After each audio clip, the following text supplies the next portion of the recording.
जय श्री कृष्णा दोस्तों, आइए सुनते हैं श्री कृष्ण जन्माष्टमी व्रत की कथा। द्वापर युग में भोजवंशी राजा उग्रसेन मथुरा में राज्य करता था। उसके आतताई पुत्र कंस ने उसे गद्दी से उतार दिया और स्वयं मथुरा का राजा बन बैठा।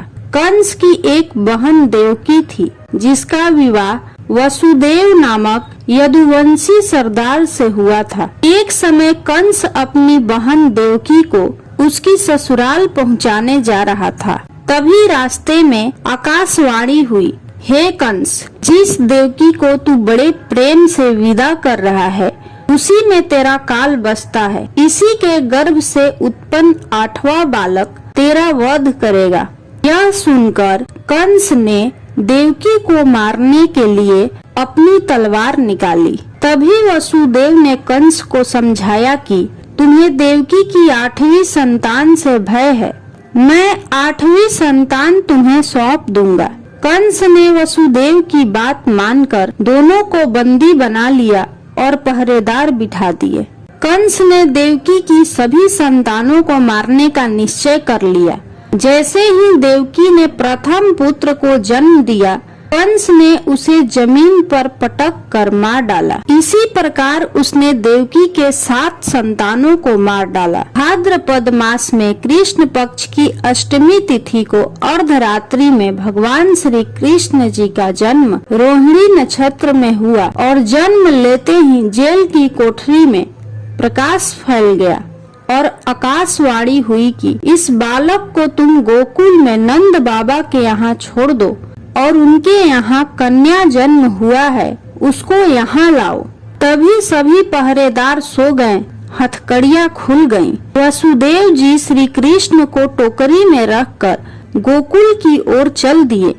रास्ते में यमुना नदी श्री कृष्ण भगवान के चरणों को स्पर्श करने के लिए ऊपर की ओर बढ़ने लगी। श्री कृष्ण ने चरण आगे बढ़ाया और यमुना नदी को छू लिया और यमुना नदी शांत हो गई।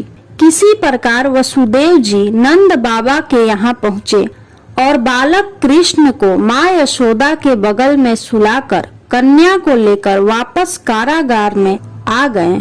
जेल के दरवाजे पुनः बंद हो गए। वासुदेव जी के हाथों में पहले की भांति ही हथकड़ियाँ पड़ गईं। पहरेदार उठ गए। कन्या की रोने की आवाज आई। कंस को सूचना दी गई। कंस ने कारागार में जाकर कन्या को लेकर पत्थर पर पटक कर मारना चाहा। तभी कन्या हाथ से छूटकर आकाश में उड़ गई और बोली, हे कंस, तुझे मारने वाला पैदा हो चुका है। अरे मूर्ख, मुझे मारने से क्या होगा?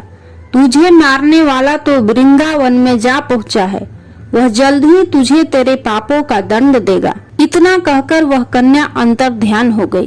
तब कंस ने श्री कृष्ण को मारने का बहुत प्रयास किया। श्री कृष्ण भगवान को मारने के लिए अनेक दैत्य भेजे, परंतु श्री कृष्ण ने अपनी अलौकिक शक्ति से सभी दैत्यों को मार डाला। अंत में कंस का वध करके उग्रसेन को राजा बनाया। प्रेम से बोलिए श्री कृष्ण भगवान की जय।